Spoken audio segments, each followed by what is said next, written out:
Surgery to me was a rotation. There was a lot of action. You needed a lot of proactivity. Uh, you could take care of the patients directly. You know, I kind of see it like a very fast way to treat the patients and see results quickly. And I just feel that it's amazing to be in the OR operating, that kind of adrenaline. And I that's why I decided to go to that path. At the same time, it's hard. It's a lot of, take a lot of time, a lot of dedication. And I think it's all, there are all the specialties, medical specialties are great. I think you have like a personality. Each one has like a different personality, and surgery to matches you with my personality, and that's why I decided to do it. And I'm great doing it, so I really like it. And I hope you guys, I'm here always open to help IMGs. I believe IMGs have everything to become excellent, and the only thing that we do not have sometimes is guidance or kind of, share our journeys and help out each other's, build this big community. And that's why I've always joined all this kind of activities, the same as Isha that I've been joining in several other, platforms. So I'm glad to be here to help you answer some questions and kind of make this conversation as nice as possible. And I'm open always to answer any kind of question. So thank you guys for inviting me, and let's do it. Thank you so much. Well, in your opinion, what are the most important qualities that a surgical resident should possess I to always, succeed in the general surgery match?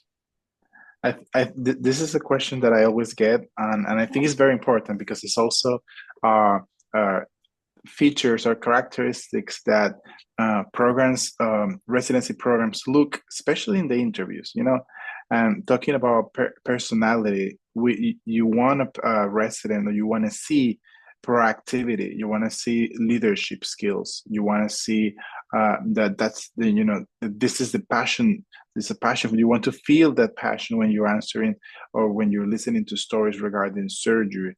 So I think proactivity, leadership, organizational skill, a patient that is focused in details, that is like a very oriented to details, because those are the things that we look for. If you have any kind of experience or experience with your hands or skills that you can mention, also it's very important. And communication skills, for surgeons, and I believe in medicine in general, communication skills is very important. Not communication in, I don't want, not like public speaking kind of thing, but you need to communicate easily, kind of the closed loop communication, be able to communicate whatever you're doing, and respond in a very quick, direct, concise manner without talking too much, go straight to the point. That's the kind of thing that we're looking for in surgical residents. Answer quick, be concise, direct, be specific. Those are the things, and that's the way a leader usually talk with speed. You're center, you know where you want, and that's what we usually want on surgical residents. Okay, thank you so much. I'm sure everybody here should take their pencils and start taking notes. I think Dr. Charles Clinton also joined the meeting. Hello, Dr. Clinton. Morning, everyone. How's everyone doing? Hello. Thank you, thank you. Happy to have you here. Thank you for Um, so far, Dr. Guarecuco has introduced himself. Thank you so much. And now we can move on to Dr. Esha Jain. She is a family medicine PGY3 resident, and she is originally from Canada. So please, the stage is yours. Hey everybody. Like Um, Dr. Hayes said, very happy to be here with you guys and helping you navigate your journey. I know for myself, it was very difficult not having anybody above me to really share kind of their paths. And I'm glad that we have the chance to do that with you. I'm from Toronto, Canada. I was born and raised there. I did my medical school in Antigua, and then my clinical rotations in New York, and now I'm doing family medicine at Cooper University Hospital in Camden, New Jersey. I am currently applying for J1 waiver jobs, so that's going to be something that you will all likely do unless you do an H1B. So happy to share more about that. But yeah, this is a very interesting time in your guys' career, and all the decisions you make now will hopefully outcome to something very successful in the future. And we're happy to help you guys go through that. So excited to talk to you guys. Thank you so much. I just wanted to ask, since we are all medical students, we like to go ahead and search about different pathways. And there's so much little information on Canada. So I would just briefly ask you, why did you choose to practice in the United States instead of Canada? Well, so for as an international medical graduate, Canada is just very competitive. If I applied to medical school in Canada, which is also very competitive, there's only 13 schools across the states. So you have to really have that very high MCAT score. Um, That being said, I chose not to apply to Canada and go straight to the Caribbean because I thought it would be the fastest route for me, but might not have been. Could have been a faster route doing something else. In hindsight, maybe applying to a DO school in America would have been the correct choice or something else. But yeah, it was just very competitive. And even for residency positions, there's only like 13 residencies across the entire country. And then we'll talk later about this, but if you apply to both the Canadian and the American match, because one is ahead of the other, you kind of have to forego or take yourself out of the match in order to succeed at the other match. So you kind of have to make a decision of where you want to be a lot earlier before you apply. I understand. And also, I wanted to ask, why did you choose family medicine as your residency of choice? Actually, I did not want to do family medicine. I thought it was one of the hardest specialties. You have to know really a lot about everything.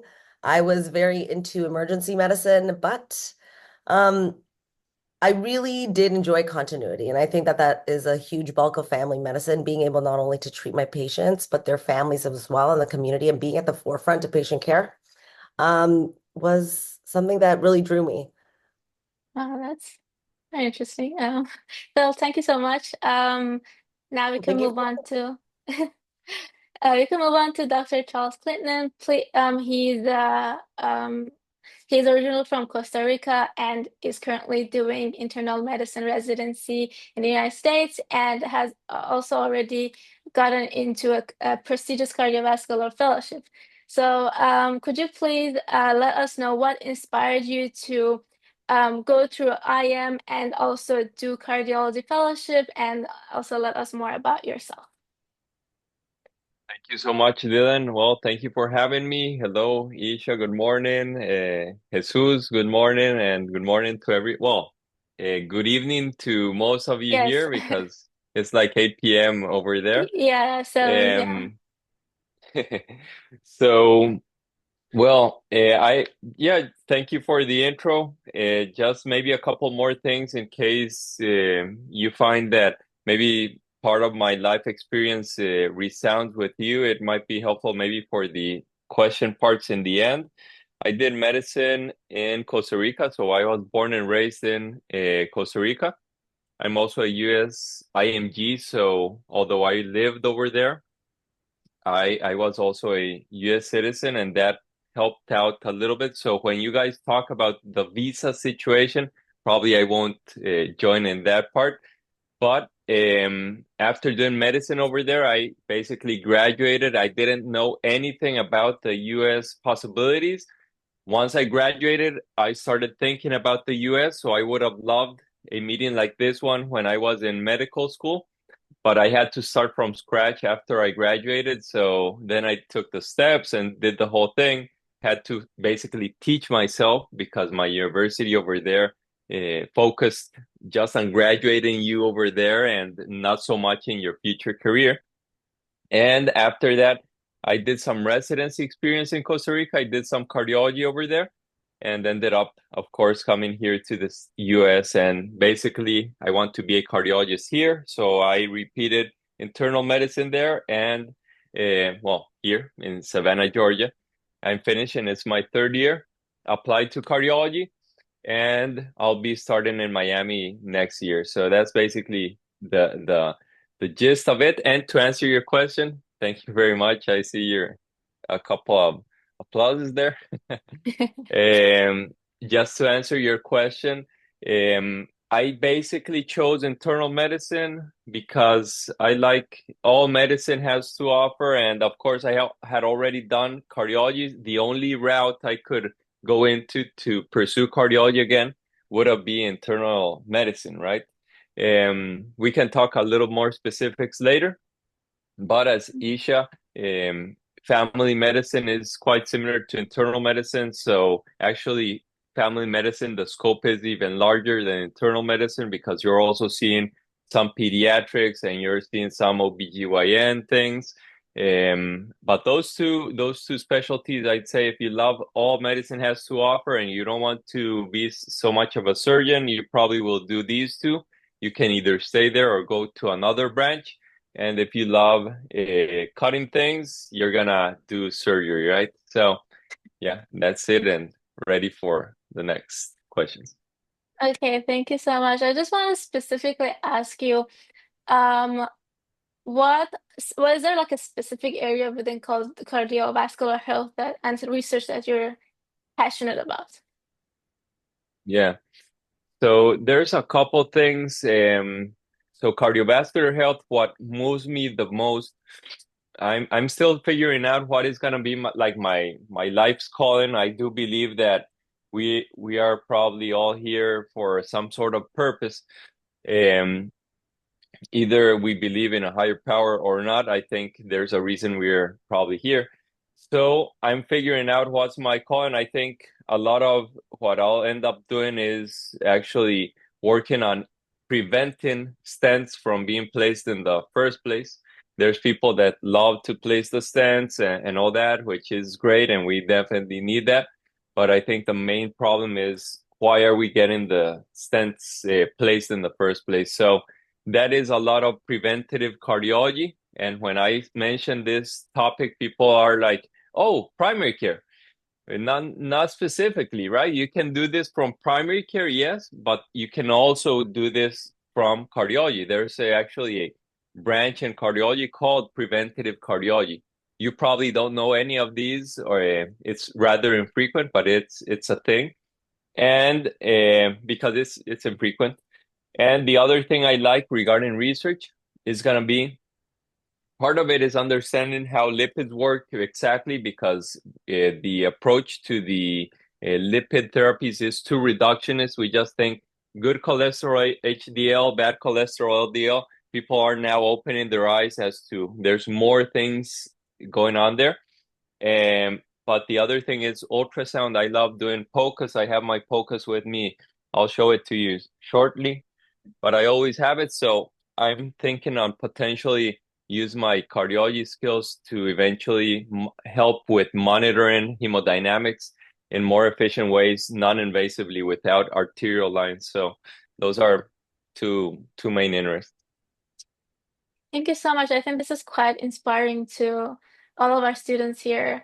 I just wanted to thank you for joining us, because it's quite of a incredible panel of doctors, like family medicine, internal medicine, and general surgery, and like cardiology. And I think this would be quite helpful for our students. So again, I want to just thank you for joining us. And I think we can start on the main topics of the USMLE pathway. So I just wanted to start from the basics.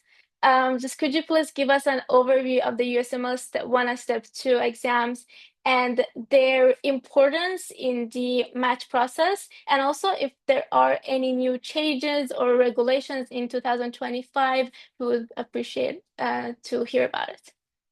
Dr. Guarecuco, Okay. do you have? Yes. Sure. Thank you. Okay, so let's start with the basics. But for all of you guys, the steps are the requirements that you must have in order to get your FMG certification, yeah? Which is the main certificate or the main requirement that you need to apply to the match. Okay, so in order to get a certification, you need to pass the step 1, the step 2, and the OET, which is the occupational English test. Step 1, it's an exam that is pretty much basic sciences.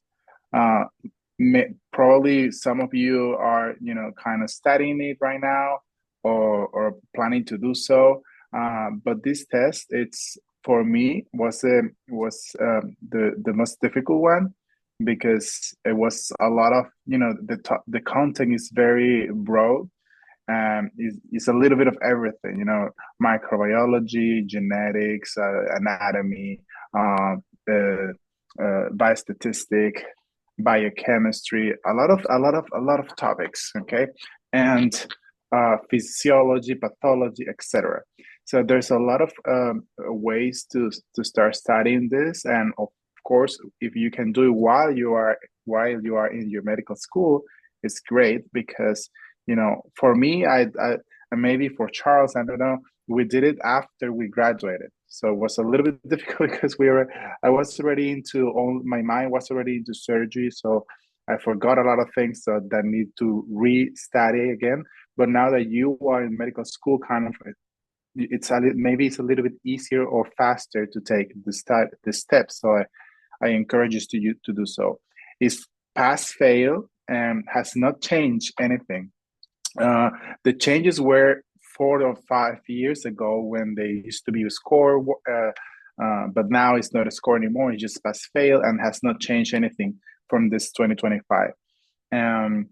Then we have the step 2, which is it's more clinical knowledge. It's a little bit more of protocols and guidelines, and also preventive care and things that you evaluate the patient at the bedside, how to manage, how to handle, how to diagnose, and how to treat.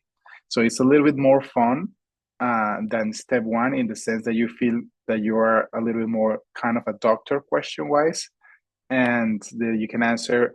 I mean, I learned much more as a physician studying for the step 2 than studying for the step 1, because things that you study for the step 1, you might not use it clinically.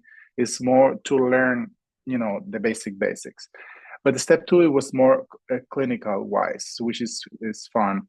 And this one is with scores, and it's actually, to me, the most important exam because it's the filter currently. It used to be step 1, the filter. Now step 2 is the filter for you guys to select who's going to be interviewed or not, right? So some programs uses, for example, 240 as a score to filter out the candidates. Maybe another will select 230s, another will be 250. So the higher you score, the better, always, But as always say, score is not the most important thing, but it's very helpful. So if you have a great score, it's always going to help you out, okay? And then you have the occupational English test, which is an English exam that pretty much is going to evaluate your communication skills in English.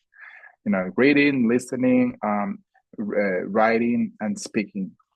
You must have B+, and the tricky part is that if you fail one of the 4, you have to repeat the whole thing. So you have to pass the 4 components straight ahead there. If you have B- in writing, you have to repeat and pay the whole thing. So when you take it, try to study, and it doesn't necessarily mean that if you are let's say you speak English like since a baby and you study your medical school in English, and then you believe that you're going to pass the exam. And a lot of people fail because it's not about medical knowledge or about, speaking English. It's about grammar. Maybe when you were writing the letter, you missed a point, a comma, you didn't put enter here, you didn't put that. Those little things are the one that you're losing points, and at the end you fail, and what am I failing, and you have to pay the whole thing again. So I encourage you to take the course. Usually it's gonna take you a few weeks. It's not something that you have to wait for. You have to study for 6 months and to prepare. It took me like 3 weeks to study and do practice and the letters and writing, listening, and it's with an Australian accent also. It's not American accent, so it was a little bit tricky to me to get to the listening. But once you pass all these 3 things, you get the ECFMG certificate, and you will be eligible to apply to the match. So this is like a summary, short summary of the exams.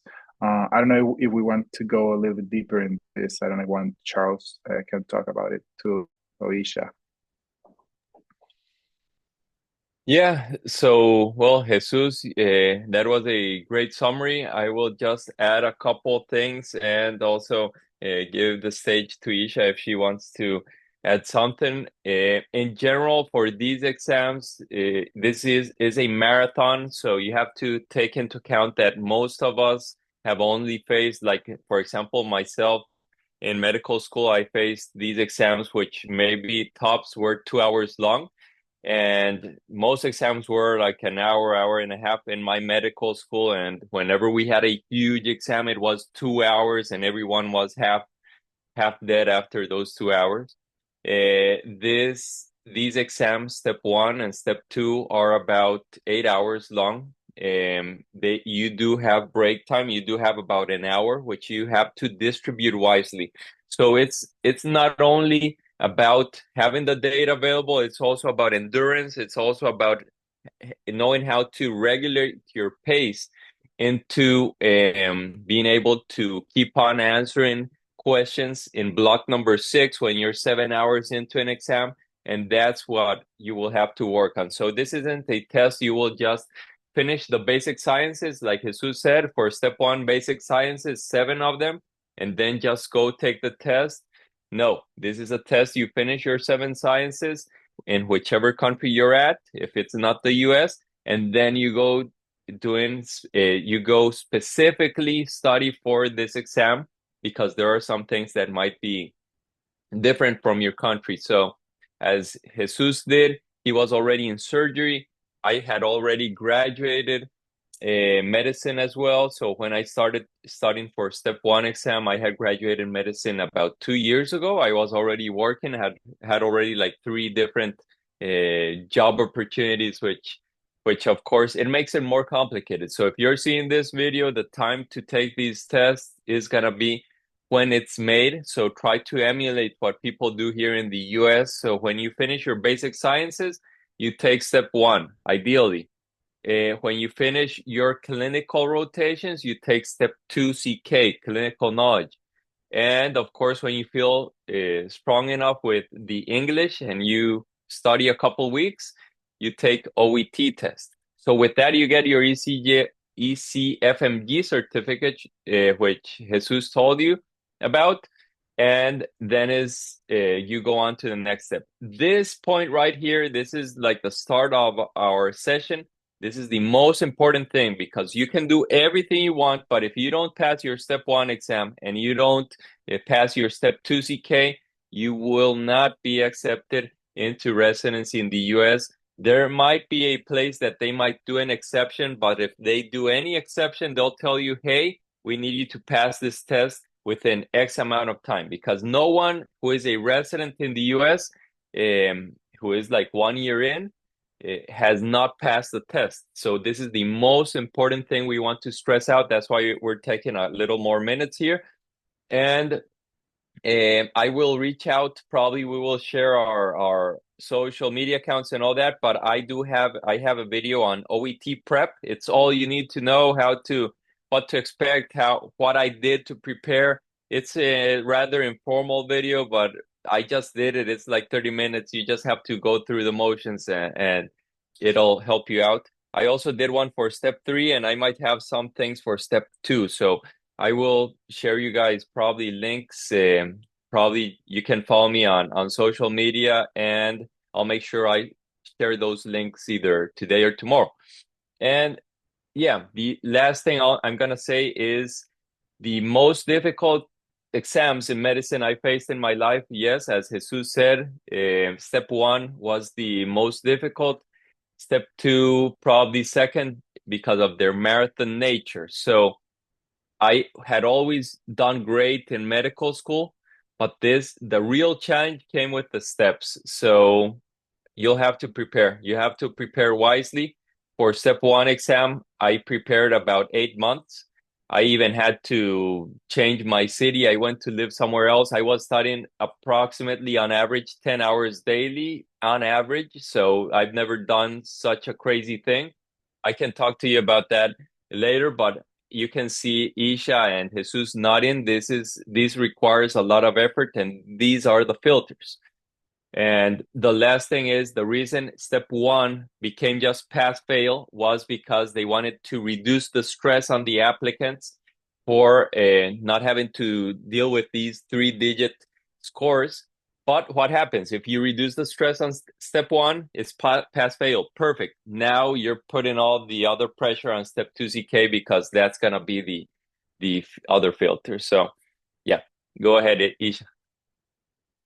No, you guys really were very informative. There's only a few things I need to add just for clarification. Step 1 is pass and fail, but the passing score is 196. That kind of has raised by about 2 or 4 points in the last 4 years. They're not raising it for the following year. So 196 is your passing score. For step 2, your passing score is 214. So if you get anything above 214, you're passing. And then, like these guys both said, this is a marathon. You have to study smart, not hard. Practicing and doing questions and doing the NBME practice exams and UWorld will really be a lot of your best friends. So good luck. All right, thank you so much for your explanations. Furthermore, I would like to ask for you to share your insights on the National Residence Matching Program and its requirements for IMGs. Sorry, you said sharing your Instas? Insights. Insights. Yes, sir. Okay. Well, I mean, the national matching program. It's pretty much what we just talked. But the most important requirements are having the ECFMU certificate. Okay, that's the most important one. Without it, you cannot apply. And then with that, you're gonna be able to have the ERAS application, which is the electronic application system that the NRMP has in order for you to apply to the match, which is the program that allows you to apply to different hospitals. So the way that it works is that in America, you're gonna be able to apply to all the programs that you want in the US in any state. Okay, so the only difference is that you're only going to be able to apply for those. If you need a visa, you're only going to be able to apply for those who that have the opportunity to give you a visa, either J1 or H1. If you are a citizen or a green card or have any other migratory status, then you're going to be able to apply to all of them. Okay, so this is done electronically. You create an application, and the application has different requirements that you must meet in order to send all these requirements and apply electronically to the hospital, right? So those requirements are, for example, you need to fill the application itself is one of the requirements, where you're going to put all your information regarding your personal data and everything. Then you have a letter of recommendations that is at least 3, no more than 4 per each application. But you can use the same letter for all the applications. So most of the people usually has 4 letters, but you cannot have less than 3. Okay. You need what we call MSPE. It's like the medical evaluation performance of the medical school performance evaluation for your medical school, your medical transcripts, and you also need a personal statement, which is pretty much like one page, pretty much saying something about you, like telling the stories, your personal story, why you want specifically apply for that program, and telling a little bit more about yourself. And besides that, and that's pretty much the thing. Of course, getting the USMLE steps. So those are the requirements for the NRMP. And for all that, you must have that on time. Usually the process starts so the process opens in about at the end of June, beginning of July, where you're gonna be able to get the token, which is pretty much pay to get access to the ERS application. Then in August, you're going to be able to start filling all the blanks in the application itself, and start getting all the requirements and putting inside the system. And September is the month where you literally apply to the programs. So by September, you must have all the requirements. Usually, it's the last week of September. And this is something that is very important to address, especially for IMGs. We always recommend, when you apply, to have everything. Do not apply missing something, because the chances that you're gonna have to get an interview, it's gonna be much less if you do not apply with the full package. So I encourage you to apply with everything. And if you're missing something, it's better for you to apply it next cycle, But you need to be aware that the application is in September, so you can, kind of manage your time. Oh, by August, I must have the 3 letters of recommendation at least. I must have my personal statement ready. I must have all my steps, my ECFMG certificate already on hand. So all these things are very important, because sometimes you miss the timeline in the year, and then it's September, you're missing something, you want to apply, but it will be incomplete, the chances to match is very low, and then you're gonna spend a lot of money. Each application is money, so at the end, you could spend $3,000-$4,000 just in applications, because IMGs usually apply to 80, 100, 120 places, and it will be very expensive, and it's not worth to apply with an incomplete application. So this is like a summary of the things that you need for the ERS. I know Esha and Charles can tell a little bit more about that too.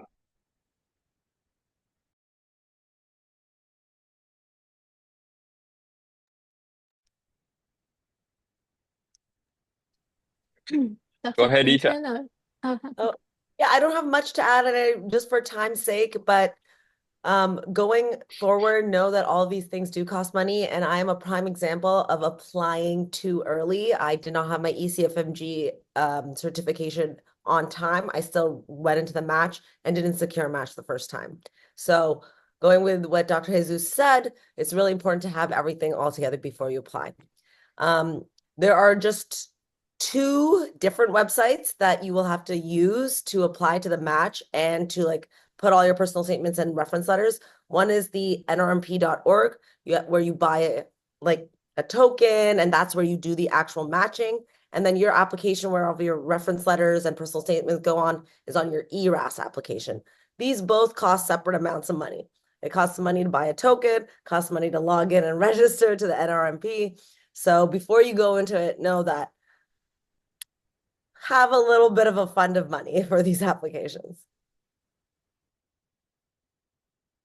I'll just add that I did the calculation of everything I spent to be able to apply. In my case, it was about $18,500, give or take. And I also calculated about the least I was able to expend if I would have done it the most intelligent way possible. would have probably been $15,000. So most of you will probably need about $15,000 to $20,000, because I'm including there also US clinical experience, which is something that you will probably want to have, which is going to be shadowing or observerships. We'll get to that soon. So yeah, that's it. I think we'll eventually keep on touching these points as we move on. Yes, actually, one of the things that I see my classmates and like my seniors struggle with is applying for USC. So I just want to ask you, how can we as IMGs apply for USC, and like, are there any resources or lists to help us find rotations in the United States? Okay, so I will give you my 2 cents on what I did specifically. I know that probably Isha and Jesus will have something there to add for sure. But what I did is basically knock on everyone's door. So that's gonna be my recommendation number one. Sometimes the person you think you least expect could help you out is the one that will help you out. So in my case, I think it was sort of also like a miracle that happened, because I was asking all over. I sent emails everywhere. I was about to potentially get a little spot in research in Beth Israel, I believe. A friend had gone there, so he also put his words there for me. But that would have taken an entire year. I was about to apply within like 3 months. It was like 3 months out, and I thought like my chances were very slim. And just speaking to another doctor in Costa Rica, I'm just telling him my situation. I wasn't expecting nothing to arise from like U.S. clinical experience standpoint, and he told me, "Hey, wait a second. So I know a doctor who went to the U.S. From Costa Rica, who's now living there. I could maybe reach out to him." So I'm like, oh yeah, for sure. So he reached out to this doctor, which was in Minnesota. This doctor was is a GI doctor, and he reached back out to me. We did like a Zoom meeting. He wanted to know me and all that, and he told me, "Hey, what are you expecting? What do you need?" And I'm like, "Well, I need experience. I need." And he's like, "What do you need? Cardiology?" And I'm like, "Yeah, I like cardiology, but whatever." And he's like, "Well, um, I'm a gastroenterologist, so probably this won't work with you. I will speak to another friend of mine who is a cardiologist. So give me maybe some days." And I'm like, "Let's go. I'll do GI. I'll do GI. I'll rotate with you." And he's like, are you for real?" And I'm like, "Yeah, I'll do GI. It's part of the internal medicine branches." So he told me, "Okay, when are you coming?" And I'm like, "When is the earliest you can receive me?" He's like, "Okay, it was like a Friday."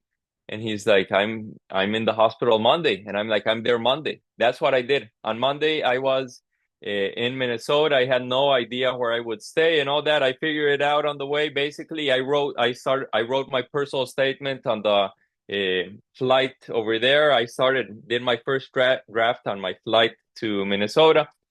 And that's how I got into the system. When I was in Minnesota, I reached out to someone, a cardiologist I had met in Costa Rica, and he was from Mayo Clinic. Mayo Clinic is in Minnesota. I ended up rotating another 2 weeks in Mayo Clinic, Rochester, with a cardiologist. And they had a couple more connections, and I ended up doing like 3 months total of clinical experience while I was doing the application. So those are my 2 cents. Ask everyone you think can help you, and some person from your country will have someone who went to the US, and this will be your best bet. There are organizations, and I think maybe Jesus or Isha can tell you a little bit of organizations if they used or not, but that's also a possibility.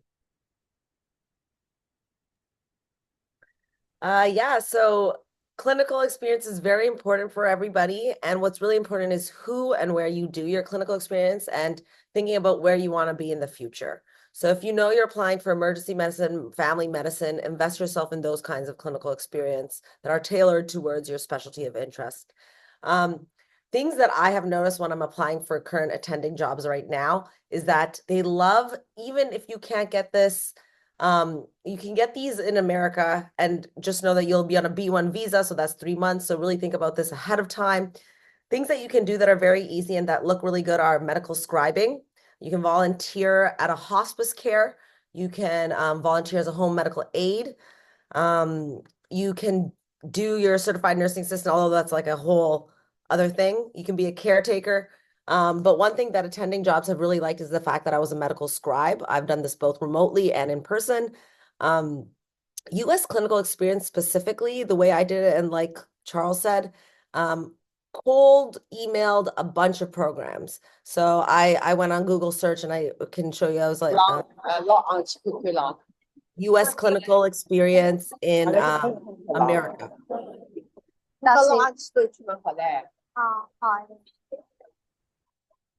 Anyway, so that's what I did. I just would Google US clinical experience in family medicine in the state that I wanted to be or associated with the hospital I wanted to be. And then Med Twitter. Med Twitter was huge for me. That's where I found a lot of my clinical experiences and research positions. That's where I was able to just like message people. And sometimes you won't get a message back, and sometimes you might not hear from somebody, but really this is your opportunity. I would never take no for an answer. So if it's something you really want, you can, go for it. One of the clinical externships I did after medical school was in Connecticut. If I remember the name, I'll let you guys know and I'll drop it in the chat. But really, it's just Google for me. Okay, so I will share something like a lot of people, I think clinical experience is one of the things that most of the IMGs are really looking for, and it's very hard to get. So the clinical experience, there are several types of clinical experiences. Let's start with that. So there's observerships, which is those that you come and you literally observe. You don't do anything, and most of them, and you can find this. You can pay for this. There's organizations that you pretty much pay and you come. It's as easy as that, right? And or you can find it through somebody like Charles did, like sending emails, right? And some organization or some hospitals will give you only observership opportunities, which is pretty much observe, and some other will allow you to do like a rotation, like a real clinical experience rotation that you will be able to have hands-on experience.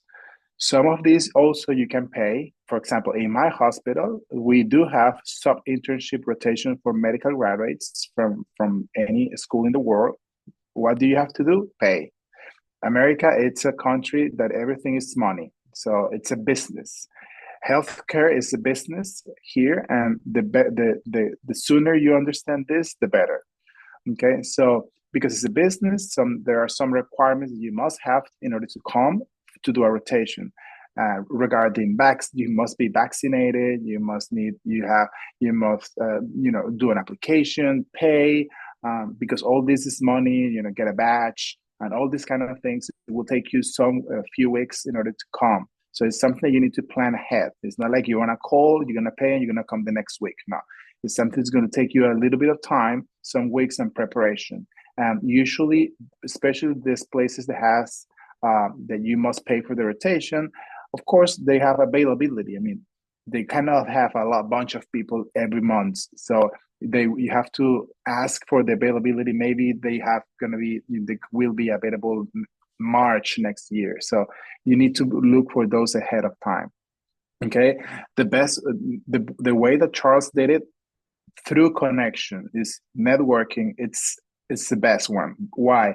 Because first of all, you don't have to pay for it because somebody's helping you out, and you just need to pay where you're gonna stay, your food, etc.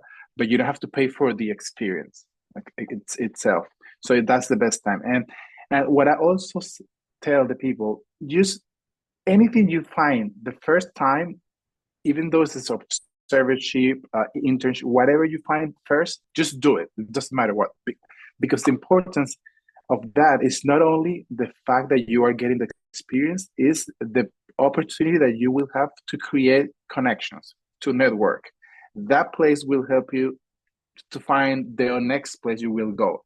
You will meet persons that will, oh, maybe I can give you an opportunity also in my clinic. Or you're gonna find in that, probably Charles in Minnesota, when he went to that place, he found out that there was another position somewhere else that he could go later. The same Esha, when she had her experience, she could go to another place. My experience was different because I was immigrant, so I came here through asylum, so I was able to work. So instead of looking for a position, observership or a rotation, I just look for a job in a hospital. So I work as a surgical assistant.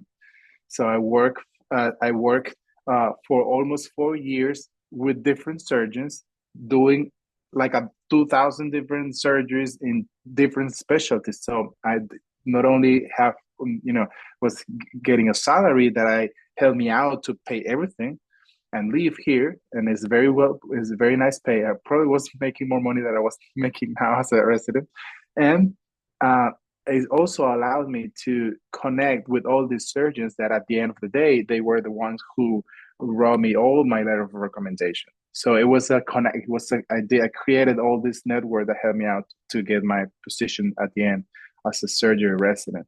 So it depends. Everyone has a different pathway, but the sooner you get some kind of experience and connections is the better. I always say networking is the most important thing in order to match. It doesn't matter your scores, it doesn't matter where you're from, the name, everything. If somebody is willing to help you out, recommend you in any program, and that person is influential, you will get at least the interview. And that was the way I got most of my interviews, through connections and through networking. And the sooner you start building that network, the better for you. Okay, thank you. We have a few questions asking if the GPA in our medical school is important or not, and also, do we have to be a certain year in medical school to apply for USC, or should we start as early as possible?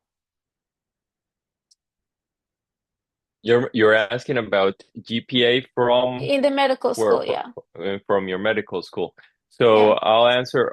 I would say no, because I was never asked to show them my GPA at all. There's different routes how you will get clinical experience, but most of the clinical experience options, I guess you have to be in good standing with your medical school, and that's about it. I don't think that it will make a difference if you're outstanding or not. Maybe it might make a difference if you got a spot, or you are planning on getting a spot in Harvard. Well, there they can be more nitty-gritty and see, okay, we have 300 applications, now let's go to see GPAs, right? But probably they won't take much factor that in.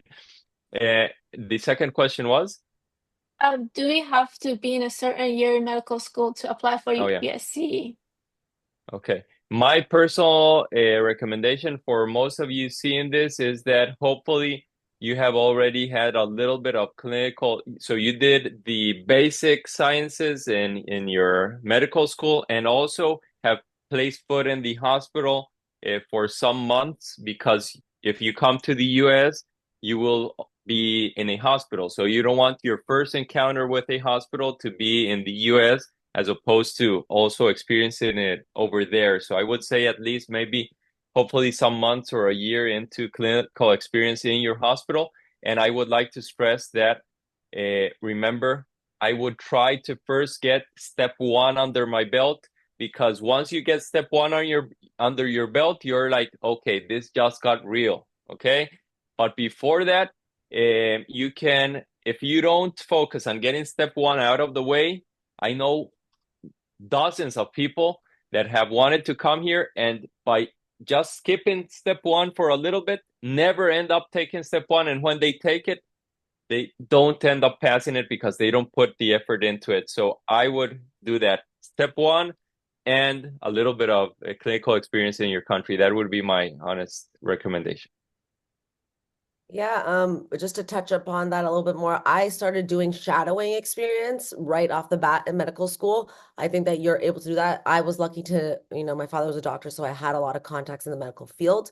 But after every semester, we had a month off. I would go shadow one doctor for 2 weeks, shadow another doctor for 2 weeks, and just say that I had this experience. And that's what I built up during my clinical school years.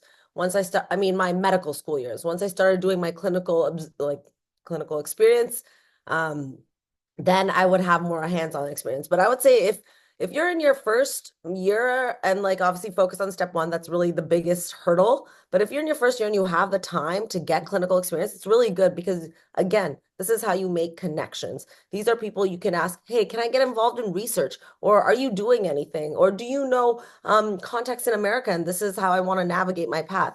Everybody has some kind of connection.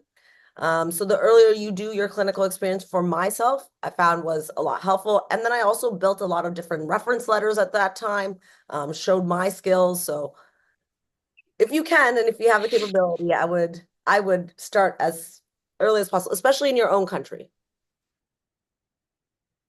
Yes, so I agree. I agree with both. I would say, because I'm in my hospital, we have people from different countries coming to rotation, and I can see the difference.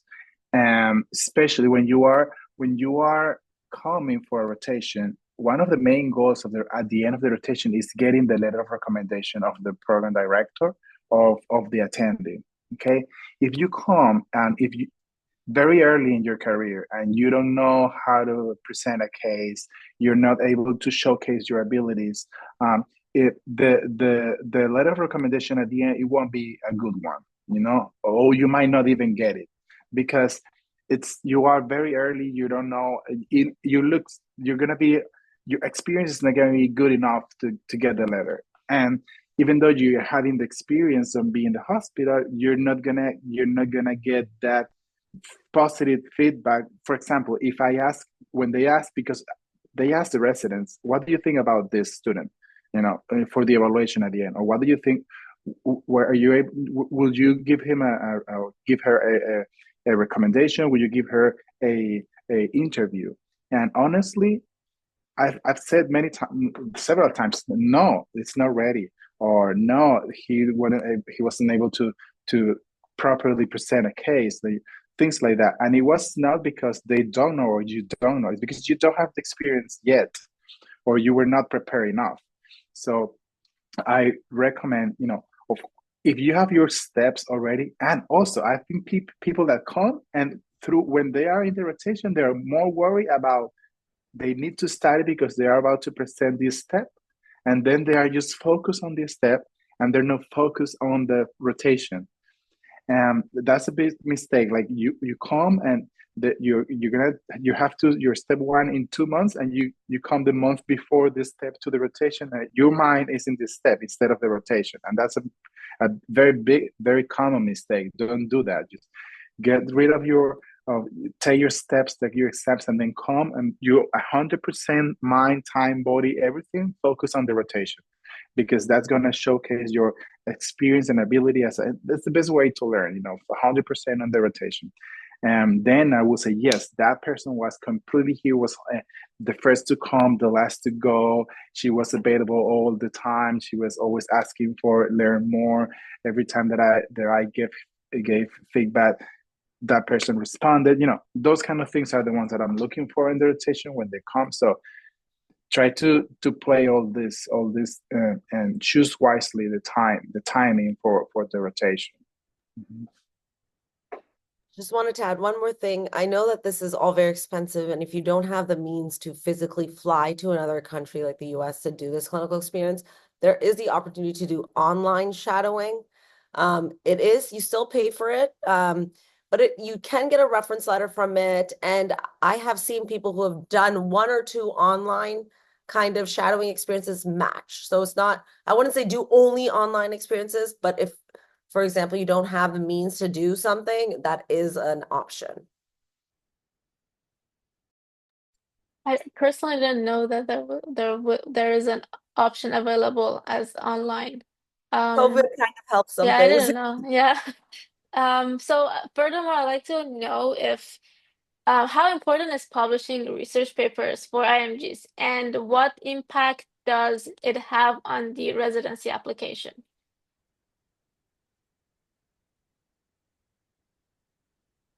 I mean, I'll go first.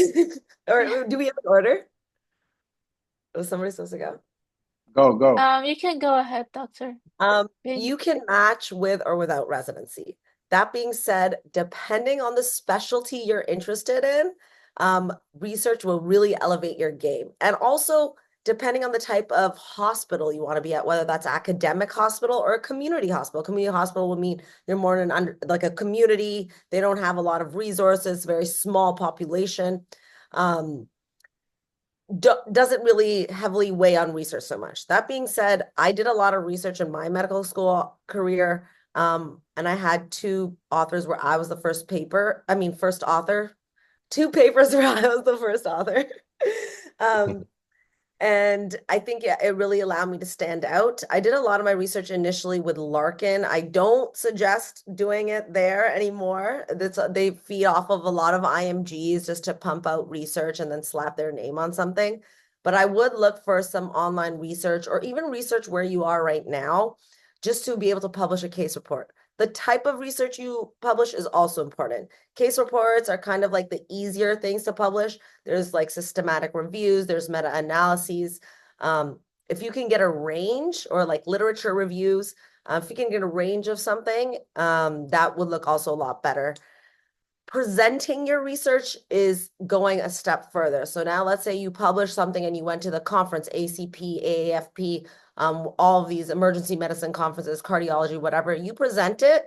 That's a better way to not only network, but show people you know how to talk about this. You have learned a lot about this research. You're very invested.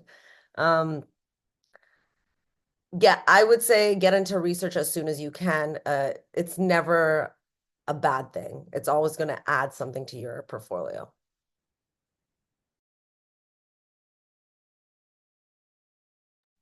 There's also one more thing I would like to ask on the research topic.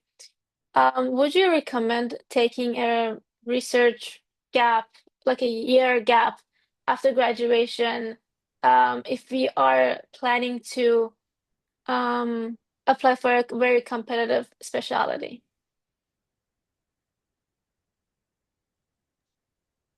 So I would say that if it's a very competitive specialty and you have crossed all the other boxes, yes, go ahead and take it. It depends on where you are in life. In my case, I would have never taken one extra year for research because I graduated medicine 2013. I was contemplating and doing the steps and going to the US 2015. I started preparing 2015. It took me almost a year to prepare and take step one.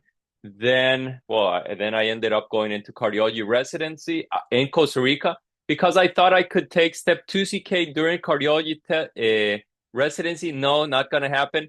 So 5 years of cardiology residency in Costa Rica, and then I'm like, yeah, I knew I wanted to go to the US, so now I'll reboot the system, and then I took step 2 CK like 2021, and then definitely wasn't going to take an extra year for research. But if you guys are like young enough and you have crossed the other boxes and you're like, I'm only going to go to these Ivy League programs and that's all. So yeah, take an entire year for research, but you have to balance things out because once you cross the threshold, 5 years after you graduate medicine, you're an OMG, older medical graduate. And there's a lot of programs that with a click of a button, you're filtered out. Many Ivy League programs won't even see your application if you're 5 years after graduation, irrespective of if you're a Nobel, you got a Nobel Prize or whatever, right? So I would recommend you to try to pack it in within 5 years from graduating. That being said, I'm an older medical graduate and I match the top program I interviewed at. So it can happen. Remember, there are exceptions. And research is one of those boxes you wish to cross off. But if you have no research and you have a great case behind you, I would have probably apply. If my priority is to match somewhere okay or sort of good, not Ivy League. So many of these things we're telling you and recommending you guys, such as US clinical experience, If you can't grab your hands on anything, not even virtual, and you have a great case behind you, I might as well potentially apply. You have to do your own cost-effective analysis, risk-benefit analysis. Same thing is going to happen with research. I applied with not much research. I had maybe a couple things. I had a couple journal articles, actually some things that were sort of indirectly related to medicine. I also put it there. I even put in some things I presented in observerships. Even I presented a couple morning reports. I put it in there. So I didn't have that many things. Make sure anything you can put in, put it in. Okay, I would add something real quick about that. For those who wants to be surgeons or any surgical specialty, surgery is a very competitive field, and getting surgery getting some research experience under your belt is very important because it will separate you from the rest. So, but I do agree with both Charles and Esha that it's not something that you need to do in order to match. It's something that it will help you if you have it, especially if you go to very competitive programs. So knowing that if you are really into research will open doors for you easily, and will give you more interviews as well. Because if you want to do research, like do research, I encourage you to come and do it here in America. Why? Because there are also programs that you can even get paid working as a research coordinator, as a research associate, or you can even apply for a fellowship. A research fellowship is usually 1 year. The American College of Surgeons has a research fellowship. This is one of the recommendations that I gave to a friend that I was mentoring. He applied for the research fellowship. He did it for a year in Houston, I remember. And through that research, he got like 3 or 4 interviews because he was working with a lot of different surgeons from different programs in the Houston area. And if you do that, you will get more, not only experience, it's going to be very important for you, for your career, to be able to do research. There are some programs in surgery, surgery is 5 years, but there are some programs that are up to 7 years because they have 2 dedicated research years that and they are mandatory. You must do them. You won't graduate if you don't. So they're usually you start first, second, and third year. Then they send you out for 2 years for dedicated research time. That the only thing that you could do to avoid that is doing a master. So you do 2 years master's degree, and then you come back and you finish your senior years, 4th and 5th year. So it ended up being 7 years. And then you can, the good thing of that is it will also help you to get a better job in the future. You have to think in the next 10 years in my career. So if I want to become a professor, right, and go into an academic career, doing this research experience already early in your career will help you a lot for those long-term goals. So it's also depending on what you want. In my case, it's very similar to Charles. I already did I was very into surgery already. I am redoing the thing. I didn't want to do a lot of research. I just did a couple of case reports, couple of literature systematic review with another group, I published and presented in different conferences, but I didn't do like a research year or a fellowship or anything, because in my mind, that's not my goal. I wanted to apply to a community hospital like the one that I matched. And usually those community hospitals, they do not have research as one of the criteria to select the applicants. And I was, in my mind, I knew that the chances that I have to match in a surgery residency in those very well-known programs, it was very low, because I was all graduate, because I didn't have the greatest scores, because I didn't have all this research experience, and I just want to match and start doing my residency. So that's why I went for the community hospital. So it's also, you need to know what, you need to have a plan. That's what I need. So if you really want, if you like it, 100% do it, because it will help you. You're gonna get connections, and you're gonna get more opportunities, and it's gonna be something very important in your portfolio. Dr. Guarecuco, you have a personal question asking if I'm interested in surgery, should the research I am doing be associated with the surgery field itself, or something else is also okay? I always recommend to be yes. If you're going to surgery, try to do surgery related research. Uh, when you are in medical school, it's not. I mean, you're gonna have a lot of opportunities to do case reports, or like an interesting case or something like that. And if it's not related to surgery, it's okay. You can do it to start with something, but at some point you need to tailor that to the specialty that you are applying for. If you're applying for surgery and you have 10 research, let's say you have 10 case reports and 9 of them are pediatric related or emergency, why are you applying to surgery? They will ask you, why all these experiences are from a different specialty? Do you like that specialty, or why don't you did something in surgery? They're going to ask you those questions, and going to put you in a very uncomfortable position that you need to answer why. And it's better if you find some maybe not 100% needs to be surgery, but I will say most of the half, more than half will need to be from the specialty that you're applying. Like I'm sure Charles has most of his research is related to cardiology.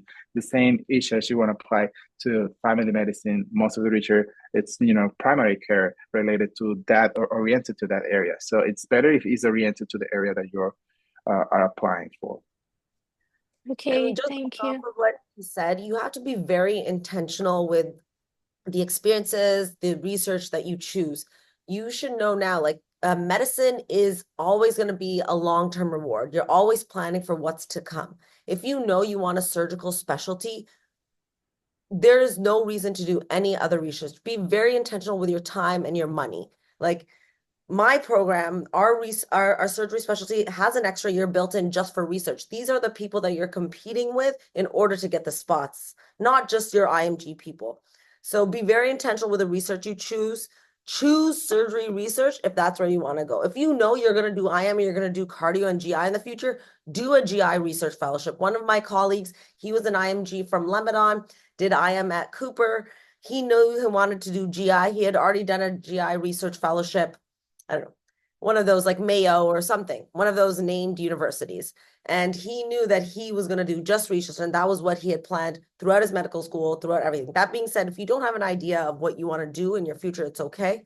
But if you do, be very intentional with the things that you choose and what goes on your application. You only get 10 things on your application now. So you want to have the best, most well-rounded, and most targeted experiences to your specialty.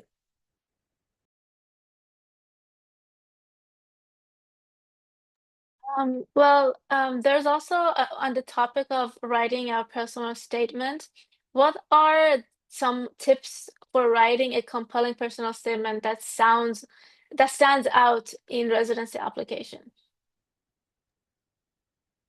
Okay, so regarding personal statements, well, as you guys can see, this is a perfect example of one size does not fit all. So all of us, we got to the same conclusion. In the end, we matched, but you can see that we did a little different things.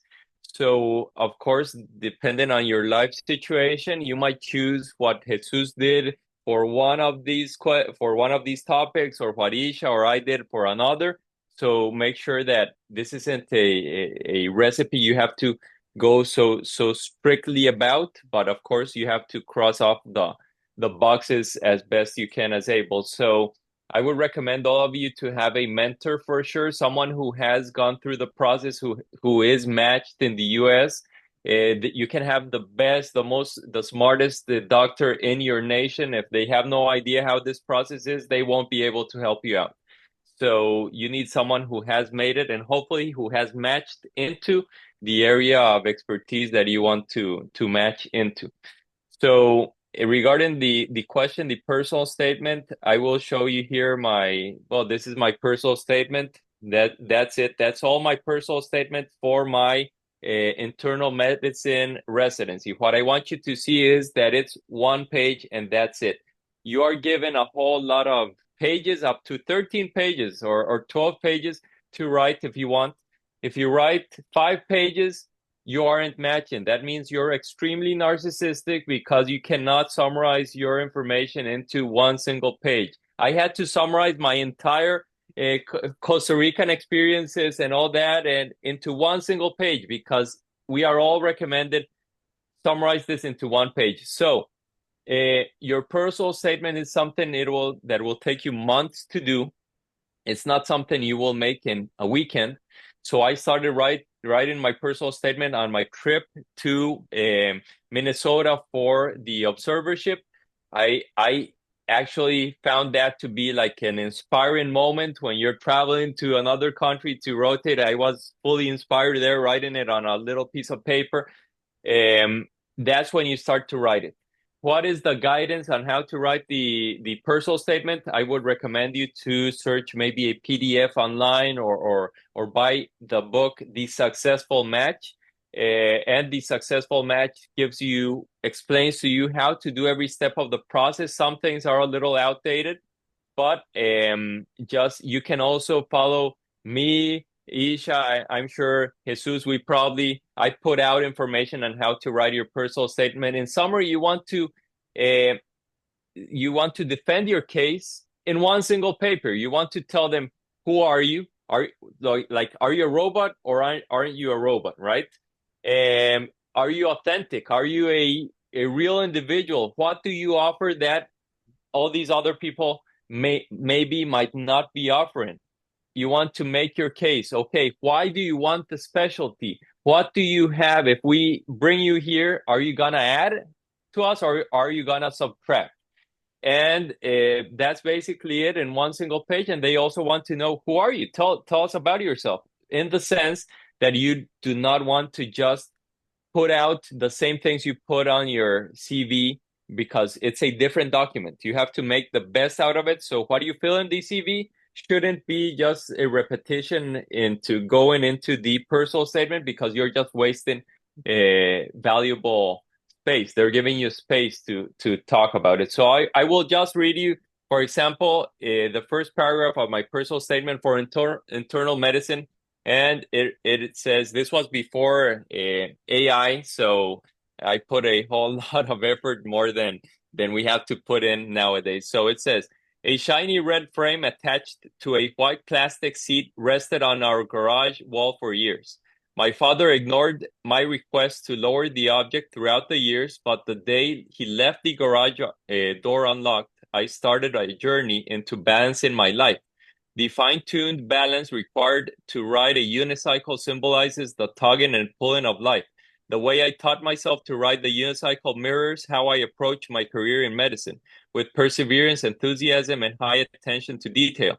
My fascination for the complexity of the human body, instinctive curiosity for problem solving, and desire to help others are the invisible strings that now search for a new balance. Internal medicine in the US. So that's not something you will just, hey, this guy is exactly the same as these other 500 people. That's something that people will be like, oh, the unicycle guy. Yeah, the unicycle guy. So that's how I attached this to something. So I thought that was something that was motivational, inspirational for me. And for me, riding a unicycle is something that makes me unique amongst other things. And that's how I thought, okay, I'll start off captivating. And I know that some program directors will be like, what, is this guy applying for a circus, or is he applying for Yeah, I do know that some PDs maybe won't like it, but if you don't like it, you maybe won't like me, so I won't be there.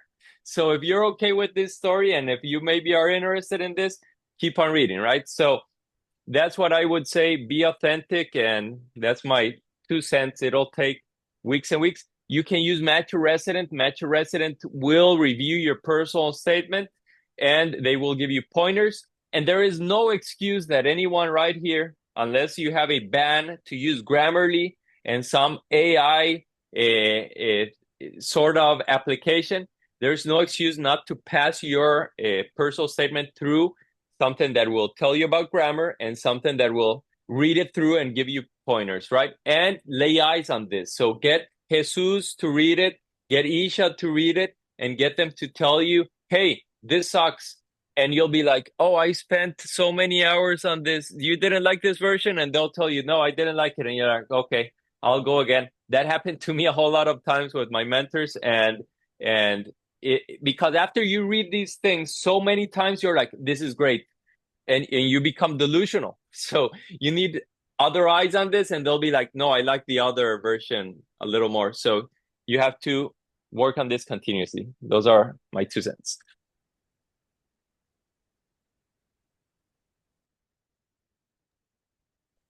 Okay. I don't want to spend much because I think Charles said a lot. I think personal statements. So what tips that I can give, of course, having a mentor is very important, not only because it's gonna, put you to the ground, it's gonna guide you through the whole journey, but it will also help you kind of change or design the best personal statement. So the personal statement, what are we looking for? You need to know what are the program director looking for in the personal statement. So as Charles says, we want to read in the personal statement, we want to get to know you a little bit more rather than whatever we know from you from the ERAS application. So the ERAS application is like a curriculum. We're going to know where you're coming from, which medical school you study, all the things we already know from the curriculum. On the personal statement, we want to know a little bit more about you, things that you didn't tell me in the curriculum. So I always say that it is very important if we attach the personal statement with an emotion, if you connect with the person when when I was listening to Charles, the unicycle guy, yes, that's the kind of things that I want to know. I want to attach. I want to say, oh, this is the person. When I read that happened this thing, or the unicycle person, or the person, any kind of thing that make you unique and different. It's always better. And it's the same with the interview. You need to create a bond. The bonding with is always through emotions. And the emotions are, you create the emotion with stories, so it's a storytelling process. So it needs to have, the storytelling needs to be very, very accurately designed and written in the personal statement and also in your mind where you're answering the interview questions. So to have that momentum to create the emotion you're going to be, that is something unforgettable. That is something memorable. That is something different, unique that I will remember. And that's something that definitely will help you out to get more chances to have interviews or a match. So yes, just get help. There's so many things out there, match resident, different companies, ChatGPT, Grammarly, all this, plus your ideas. And then you're going to write a draft. And then I did like 12 different personal statements until I got my final one. And I did look for help. Different persons read the personal statement for me. And at the end, I just decided the one that I was feeling was the best, identifying me as a person. So yes, that's my 2 cents as well. I think I have 1 cent. Okay. I'll just add to that. Oh no, I forgot what I was going to say.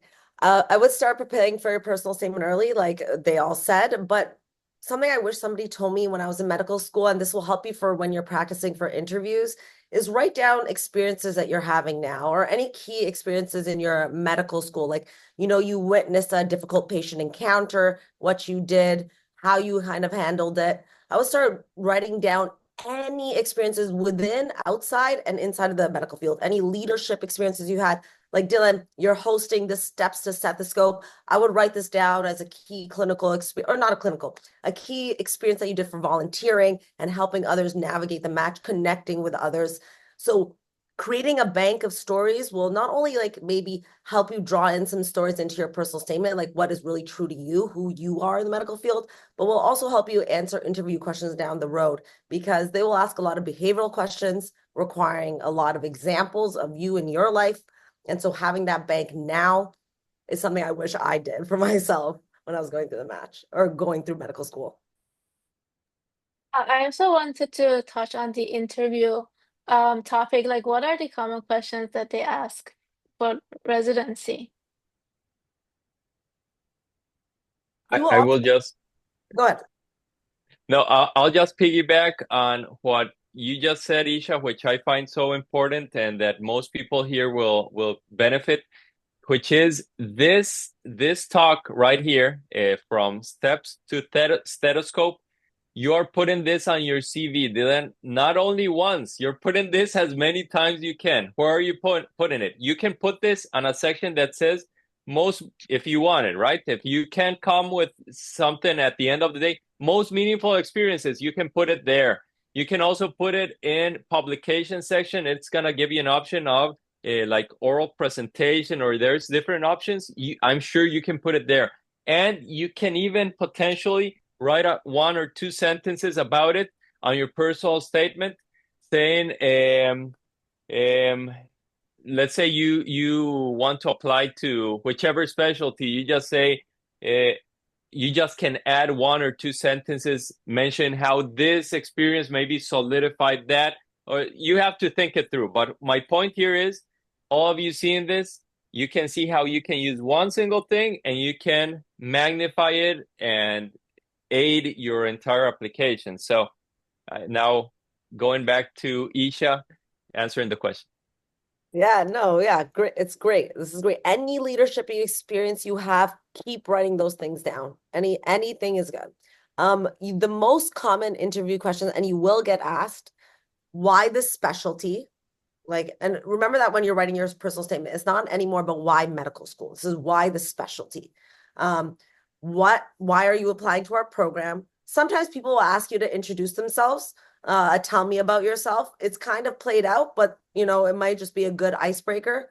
A lot of behavioral questions, and those are like, tell me about a time you witnessed a difficult encounter and what did you do? Or tell me about a time a patient's culture affected how you approach their care. The reason they're asking you these questions, and I've written it on my Instagram as well, your past behaviors are very indicative of who you will be in the future. They want to know how you dealt with things in the past, and will you be that same person in the future? So that's why I'm saying create these lists of experiences, because these are the kinds of questions that they style now, outside of your regular why this program, why the specialty, why do you want to come to the United States? Or where do you see yourself in 10 years? Correct. Go ahead, yeah. Jesus.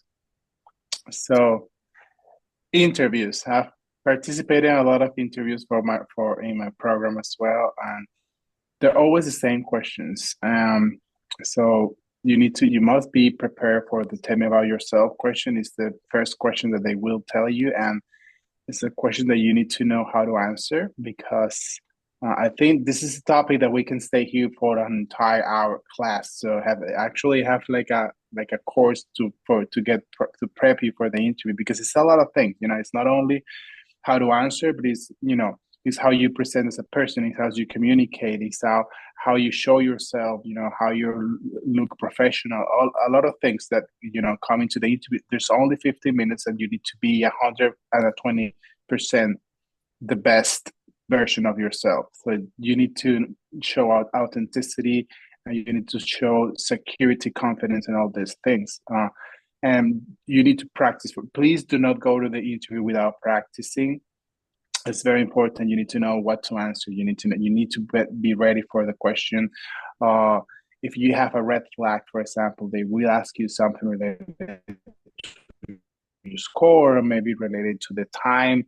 For if you're an old graduate, why do you spend so many time waiting to apply, or if things like that. Maybe some uncomfortable question, you need to be ready, because they need to know if you are comfortable with being uncomfortable, and be ready to those uncomfortable questions as well, regarding, I don't know, if you want to be a mom, if you already have a kid, if you're being divorced, if you have a traumatic experience, how you deal with stress, how you deal with those kind of things.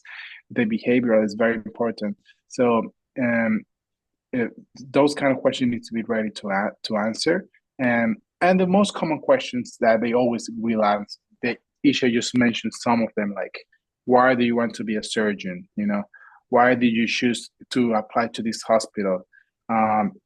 What works make you unique? If I compare you with a difference, why should I choose you as a resident instead of choosing somebody else's? You know, what's tell me three strengths and three weaknesses of yourself. This kind of questions, and there's a book with a lot of questions also. But please practice, practice, practice is very important to communicate and answer these questions for interviews. I will just add that. Sorry, Dylan, you were going to say something? No, please go ahead. Cool. So interviewing, you have to practice as these guys already mentioned. I want you to use your camera. You can record yourself, and that's the only way you will know how many times. I was recently seeing a podcast, and someone would just say what a phrase which is, I can't remember the phrase right now, but every sentence they would say, do you get me, or do you know what I mean? And I'm like, man, like I want to pause. I don't want to see this podcast anymore because every half a minute they're saying, do you know what I mean? Then I was more focused on this person saying, do you know what I mean? And I was analyzing like, what do you know what I mean actually makes sense in what they're saying. And I'm like, man, just stop saying it. So the way you will know how to do a good interview is like you have to record yourself. Then you have to see yourself and you're like, why are you so fidgety? Why are you just touching your right eyebrow? Are you blinking? Or all those things. So once again, for free, you can do your own camera, or you can also, I used Match a Resident, and Match a Resident gives you the questions.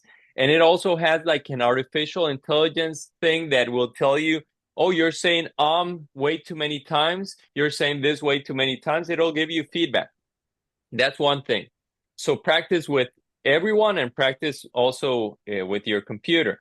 The other thing I'm going to tell you is anything you write on your application is going to potentially work for you or work against you. So if you say that you worked for the World Health Organization in such project and you probably didn't even work there much and you just went one day, but you thought it would sound nice, well, guess what? They might ask you when you interview. So they'll be like, oh, Dr.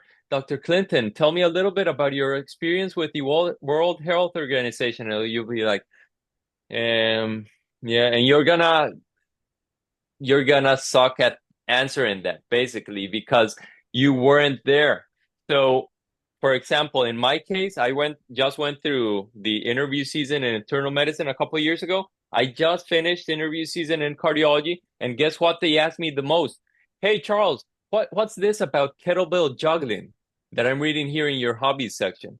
And I'm like, oh, okay, so yeah, well, that's something I love. I'm passionate about. If I had a kettlebell, actually, if I had to go through this again, I'd have a kettlebell right here because I know that that's the most asked question they would give me. I put more than 20 publications. They didn't care that much about the publications. They cared much about what's kettlebell juggling.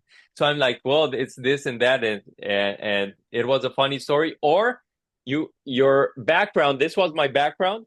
They asked me, what's that image you have in the back? That's David Goggins. So I can talk to you hours about David Goggins. So I won't leave anything right here that I cannot talk about. I had to research, like at some point I had to research what's this plant right here because it's my wife's. Might they ask me about it? So you have to be smart about all these. Everything you write, they might ask you. So prepare and prepare and prepare. And that's it.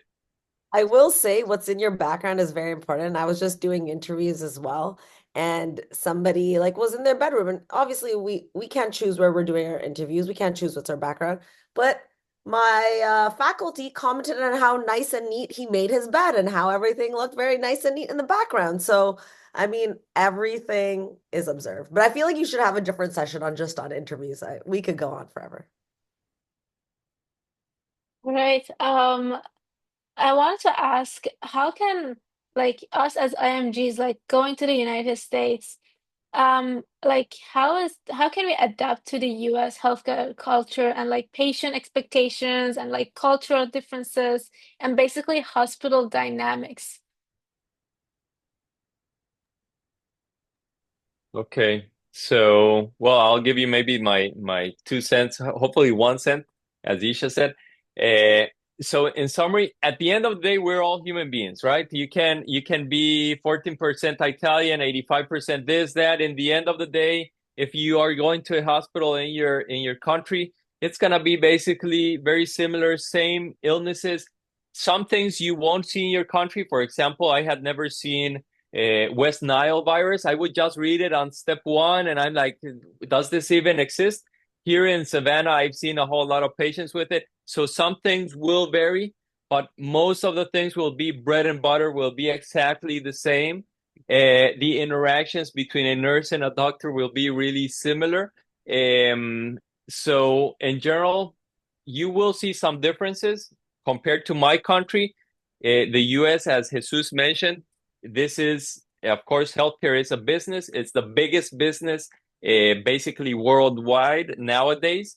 And of course, the US is gonna maximize the business. So even more than my home country and all that, we have a socialized system over there where everyone has access. Here there's more restrictions. So you will see that, but you don't have to prepare much for that. You'll learn it as you go. It's not like you have to read a book about it. I didn't read any book. I just came, saw what was going on, and you can adapt. I don't think it's that important to try to like prepare beforehand.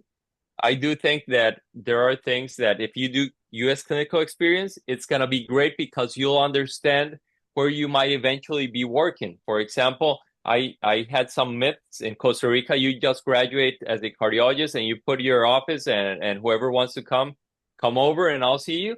Well, I learned that in the US it's not so easy because you have to pay a fee for this, you have to have the nurse, you have to have this, and it's called overhead, a whole lot of expenses.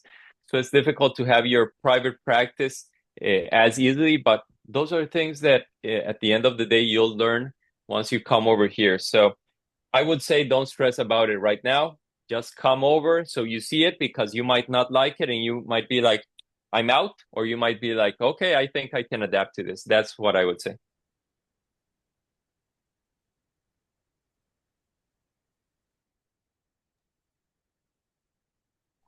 Yeah, so I won't add much. I think the experience you will get it as soon as you come, and be mindful that you don't stress out much about it. America is like a very welcoming country to different cultures. Every time you go to a different hospital, you will see people with different colors, different backgrounds, different languages, different communities. So it's very open, and you will learn. This is also, of course, there's a lot of regulations, rules that you need to follow regarding insurances, regarding money, like again, this business, and things that you will learn. Okay, and they will tell you everything, what you should do, what you should not do, and uh, it's mainly regarding the paperwork, the medical records systems that we use. Everything is automatic, everything is online. You can the way you use the medical records here, I guess the same in most of the countries. For me, it was a big difference because in my country, I was used to do a lot of paperwork, like a written paperwork. Here, everything is electronic. Maybe in China it's the same, or in any other country. So there is you're gonna learn it quickly. So don't stress out about it. All right. I also wanted to touch on something else. Um, I've recently read this article that said that s- some of the um states in the United States, that there's this new law that permits international doctors to practice in certain United States, certain states in the United States, and um, without completing their US residency training. I just wanted to, obviously those states are not the like famous states, and like I want to know, ask you, what is your opinion on this opportunity? So in my case in particular, of course, if I would have been able to come over here, not have to repeat 5 years of, well, my program was 2 years internal medicine followed by 3 years of cardiology, I would have taken that route, right? It did not exist. And I have recently heard of a Florida specifically, that Florida is passing a new law that you can potentially come over here, let's say, but you had to graduate. In the case of Florida, you had to graduate the specialty. For example, cardiology. In my case, you had to graduate cardiology and be in practice for at least 5 years. Then you could potentially come over here, take the step exams. If you pass them, and maybe a little something more, you can become a cardiologist here.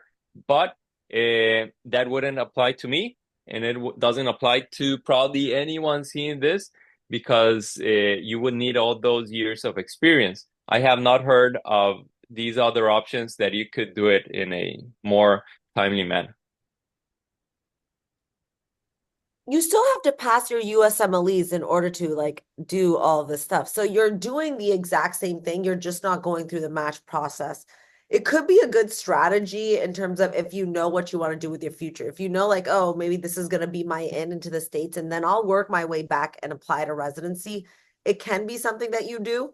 I would just say that for me, I knew I really wanted to do residency and I really wanted to practice in a hospital setting or in an outpatient setting. So I didn't choose one of those states, but it really is a person dependent kind of decision. Okay, I'm gonna go deeper a little bit into this question because I read the whole law of the Florida, and I have been in discussions in different states regarding this topic. So I know a lot about this. And the first thing that I will say, this is a political movement, okay? And the story behind this started with COVID. You know, they realized that in America, there's a lack of physicians at the same way there's a lack of nurses and medical healthcare overall. So they were trying to find ways to help, especially some states, to get more people to work, right? And they realized that there were some physicians and nurses from other countries in America without being able to work because they didn't have all the licensing, you know? So in order to work in America, you must have a license. If you go now to the medical board website in each state, so each state has its own medical board. So you can go to Florida Medical Board. You will see in Florida, we have 17 different licenses for doctors. If you go to New York, they have 14. If you're in Texas, they have 16. If you're every different state have several licenses. The only license that allow you to practice fully is the MD license, which is full medical license. For example, I'm sure that the three of us here, we have the training license, which is not the full medical license. So it's a different license, a different process. You only can have a full medical license after you pass all your exams, including step 3, and you need, as an IMG, to have at least 2 years of an ACGME accredited program, which means a residency, right? So that's the only way you can be a doctor here. So they realized that it's very difficult for a doctor who has 5, 10, 15 years of experience to redo everything again. So now they're creating these laws that try to give them the opportunity to introduce in the healthcare system. So there are a lot of requirements. One of them is you must be a specialist already. So you just know that you're gonna come. You just graduate. I'm gonna start working. You must, like Charles says, you need to be a cardiologist, for example, or a surgeon. Not only that, you must have at least 3 years of experience in the last 5 years in that field. You must live in the state that you're applying. If you are applying Florida, you must have a residency here. You must have a migratory status. I mean, you must be a resident, a citizen, an asylee, or something. You must be able to work in the United States. Of course, you need to you need to have the ECFMG certificate. Therefore, you need to pass step 1, step 2 OET exam. And you must have also you must have an offer letter, a job offer. So if you see, there are many requirements. So they started all this idea that, well, yes, we're gonna welcome all of these doctors, and it was a big idea, and they started designing filters. So from 5,000 people, only one can have a license. So it's a political way to say, yes, we're welcoming IMGs or people with previous experience when they're really not.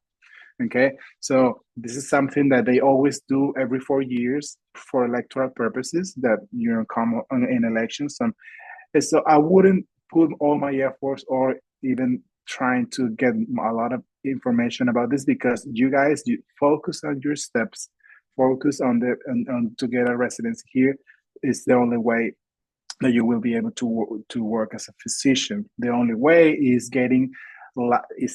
it's only if you have a lot of experiences in your country as a doctor. You can apply for different visas, like a talent visa. You can come and be a professor, and when they see that you can teach, you have a lot of experience, you have written books, chapters, videos, you teach for 5, 10, 20 years, and then they will be able to grant you a license, because you have a special skills.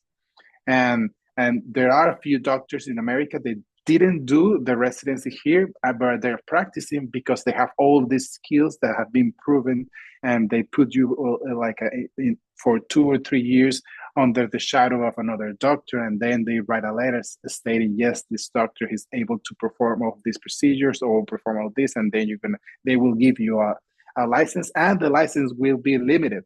It will be only in the state that you are practicing, and only in the specific hospital that is giving you the job. Okay, it's not that you can open a private practice and bring patients from all over the world. So it's very limited. It's because also it's business. They won't give license to everyone here. Oh yes, because in order to be a doctor here, you must pay pay a lot of money. Medical school is $500,000 debt. Then residency is another debt. So it's a lot of effort to put into a decade of your life, and they won't grant this easily to anyone that comes here.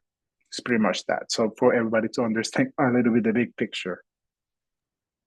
Thank you for explaining, because I didn't know how in depth the situation was.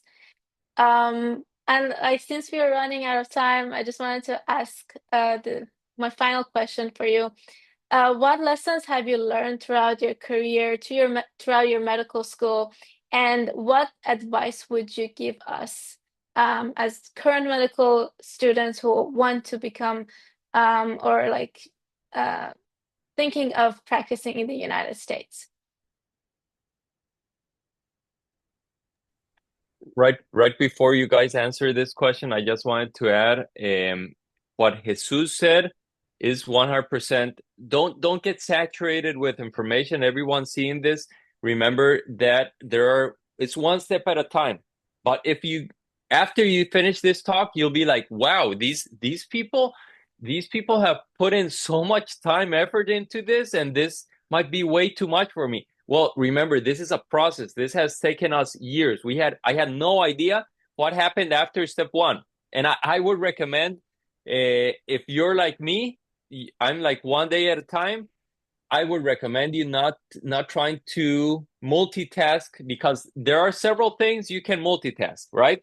But there are some things you cannot multitask. You don't want to multitask, as you guys mentioned earlier. You don't want to multitask being in a U.S. clinical experience and at the same time being like stressed out. Oh, I'm taking step 1 in 5 days and 7 days, because you won't do what you should do in U.S. clinical experience, which is get your letters of recommendation and show them that what you're made of. So just take this one step at a time, organize, and multitask the things that are simple, but the things that are a little more complex and require more time, focus on that way more. And for example, state medical license, you guys don't care about that at all right now. But if you want to see a video, I sent the link to Dylan because I did get my full unrestricted medical license, which gives you the opportunity of doing some extra money out from residency, which is moonlighting. But to be honest, maybe the juice isn't worth the squeeze because it's been a little bit difficult for me. It was $1,500. It was like 6 months. So that's why I made the video. Whoever of you hopefully matches, that video is going to be there for when time comes. But don't even open that video till you're about to 2 years into your residency experience. So that's it. I'll just the questions were like recommendations about what we've gone through in the career and all that. Your So advice for us. Yeah. Yeah, my advice for you guys is to always remember that in martial arts, for example, there's different belts. Your white belt, there's different colors of belts, but the mentality you need right now to get to residency is the white belt mentality, which is basically irrespective of where you are in this, always be a sponge, always feel like, oh, I'm going to learn from this encounter. I'm going to learn from this scenario. Remember, I went through this process once. I came here and repeated the whole thing. If I would have acted like ego-wise, like I already did this, I don't have to be repeating this thing, they would have thrown me out. So I have to, what is going to benefit me is white belt mentality. I would recommend you all to always have that sponge real ready to absorb all that information. As Esha said in the beginning, work smarter, not harder. That is going to be a priority here. And you also, the other recommendation is you have to weed out many people in your life that aren't adding anything to your life. Anyone that does not believe you will make this, if this is your dream to come to the US, if they do not think you can make it, you might have to evaluate why they're saying these things, because there's a lot of naysayers out there that just want to see you not make it. If you notice these people, politely take them out of your life. You will need the people around you who will support you, who will believe in you, and who will think that you can make this happen. If you're in a toxic relationship, of course, it's never going to be good. I've been in toxic relationships during the process. I've had like 3 different girlfriends during the process. Imagine how long this process has been for me. Now I'm married. And yeah, do these exes know where I'm at? I don't know, and I don't care. The thing is that if there's someone who wasn't rooting for you, you better have to know how to use your time wiser. And what else can I tell you? Seize the opportunity in the lifespan of the opportunity. So all these single doors, try to open them, maximize what you have to do in that moment, and then move on to the next thing. Right now, I would tell you the best effort you can make is first show yourself I can pass step 1. That's what I would say. And once you pass that, okay, now we're really talking about this. And then after step 1, celebrate 1 week, 1.5 weeks. Then be like, okay, now I'm going to get the best grade I can in step 2 CK. And those things will open the most doors. And also be sociable, appreciate everyone along the way, because all these people you will thank might be the person who has the contact for your US clinical experience. So that's my 2 or 3 steps.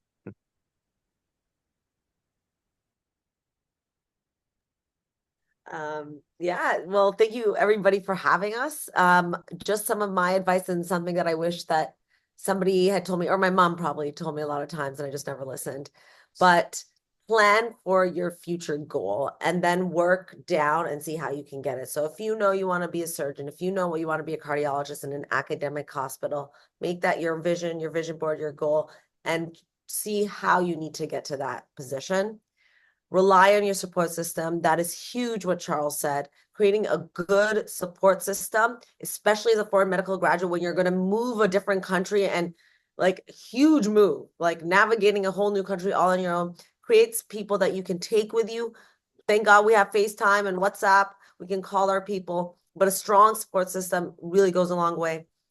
And something like amongst all the tens and thousands of hours of studying you do, always remind yourself to take 15 minutes out of your day to do something for yourself.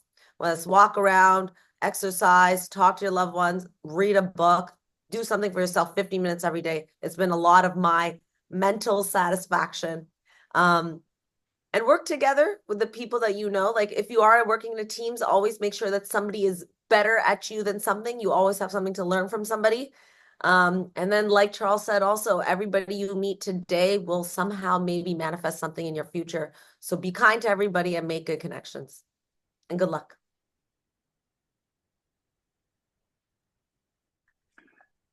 Okay, well, I'm gonna say, first of all, thank you for having us.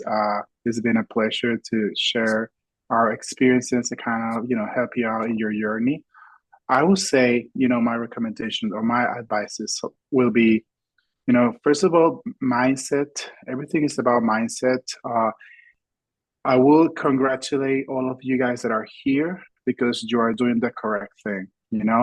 Being participating in organizations, looking for information, being using your time wisely. These are the things that will set you apart from different people. I will remember your names. I won't remember any other name of people that are not contacting me or try to be different, to do the things that are more important. And so congratulations, you guys that are here, that are organizing this, that are participating in these kind of events. You are creating network. Your networking skills are very important. That is something that I learned years ago and that I've been continuing to work, creating a network that has supported my career and has helped me to grow the networking is the way that I get to know Charles now, to get to know Esha and work together in different projects now, match resident, creating community, building more community, helping others out. It's gonna in the future help you. Oh, now they know, oh, Dr. Guarecuco, he's from the match resident, he's from this organization, he's from Project IMG. They know who I am because I'm working, I'm sharing my knowledge, I'm sharing my experience. The more you share, the more you're gonna get later. So those are things that I've learned with time. But to get at that point, preparation is key. So you need to prepare, from all perspective, your mind, your body, your knowledge, all the things that Esha mentioned. Is very important to take care of yourself as well. So we're going to be here always to help you out, guys, to mentor you, to tutor you.